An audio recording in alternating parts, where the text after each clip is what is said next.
Hey everyone, welcome back to Corporate Decoder, the place where we decode those filings to see if companies are really as healthy as they seem, so buckle up, because we're about to see if Fortress Net Lease REIT is building a solid future or just a house of cards. And before we dive in, if you enjoy cracking open these financial documents and getting the real story, do us a favor and hit that subscribe button. Also, we have a great Discord community where we break down these reports even further, so check the link in the description below. Alright, so Fortress Net Lease REIT has dropped a current report, basically telling us about something important that just happened.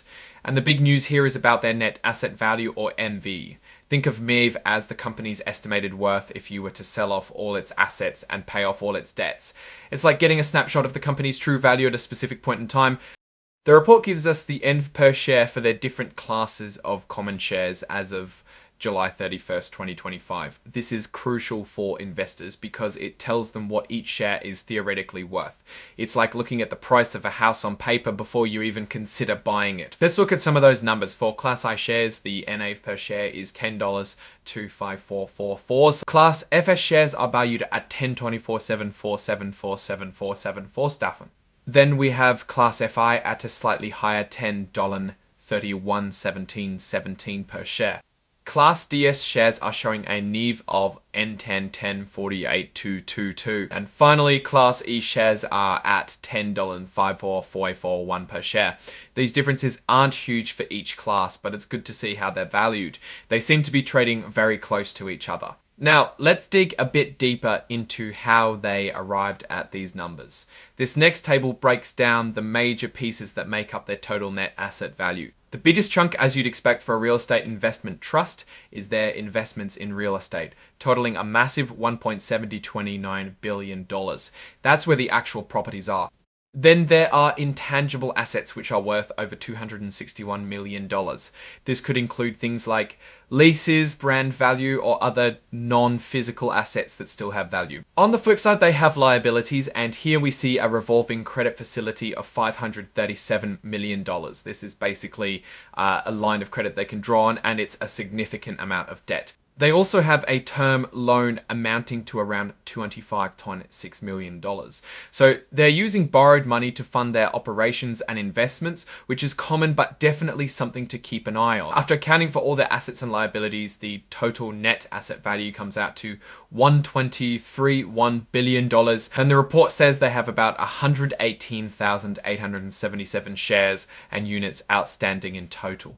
This next big table gives us a more detailed look, breaking down their total NAV and the NAV per share for each specific share class again. For Class I, the total NAV is about $62.9 million, with 6.1 million shares outstanding, supporting that $10.544 NAV per share we saw earlier. Class FS has a NAV of around $122.8 million from nearly 12 million shares, giving us that $10 of $4.47 for NAV per share. Class FI represents a much larger portion of their NAV, about $622 1 million shares, resulting in the $10.3117 NAV per share.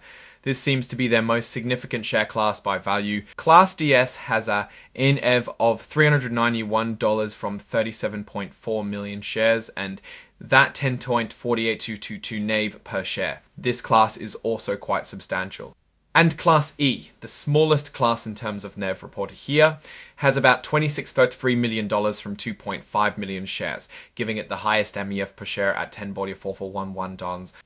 They also mention OP units, which are partnership interests, and these are valued at over $10 per unit as well. It seems their various share classes are valued very consistently, which suggests a pretty stable underlying asset base. Now, to give us some perspective, the report also conveniently provides the same breakdown, but for the previous quarter ending June 30th, 2025. This comparison is where we start to see the story unfold.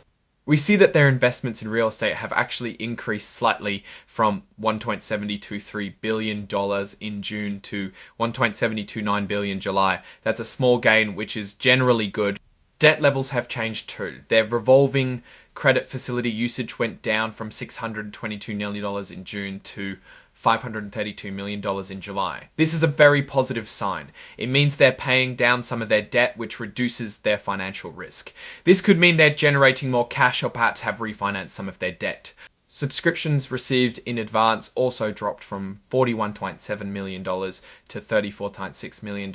This metric represents money investors have committed to pay but haven't transferred yet. A decrease here could mean they've successfully closed out some of those prior commitments, or that new investor interest has slowed down a bit. And looking at the total net asset value, it grew from $1.183 billion in June to $1.231 billion in July. This is a healthy increase, showing the company is growing its overall value. The number of outstanding shares also increased from about 14,500 to 118,800, meaning they likely issued new shares or converted OP units during the quarter. This is how they grow their equity base. Now for my take on Fortress Net Lease REIT. Based on this report, things are looking generally positive. The company is growing its real estate investments and, importantly, is reducing its reliance on debt by paying down its revolving credit facility. This shows good financial management and a focus on deleveraging, which is a strong indicator of health. The NAV increasing and share count going up also suggests continued investor confidence and growth. However, there are always risks to consider. REITs are sensitive to interest rate changes, and a significant increase in rates could impact their property valuations and borrowing costs. Also, while the debt paydown is good, they still carry substantial debt, and managing that effectively will be key. The slight decrease in subsidies received in advance could signal a potential slowdown in new capital inflow, which is something to watch in future reports. Overall, Fortress Net Lease REIT seems to be on a solid trajectory, showing financial discipline and growth. They're actively managing their debt and growing their asset base, which are good signs for long-term investors. Alright, that's our breakdown of Fortress Net Lease REIT's latest filing. What's your take on these numbers and what they signal for the company's future? Drop your thoughts in the comments. If this analysis was valuable, hitting that like button really helps, and subscribe for more deep dives. Don't forget to check out the Discord in the description. Thanks for watching. See you next time.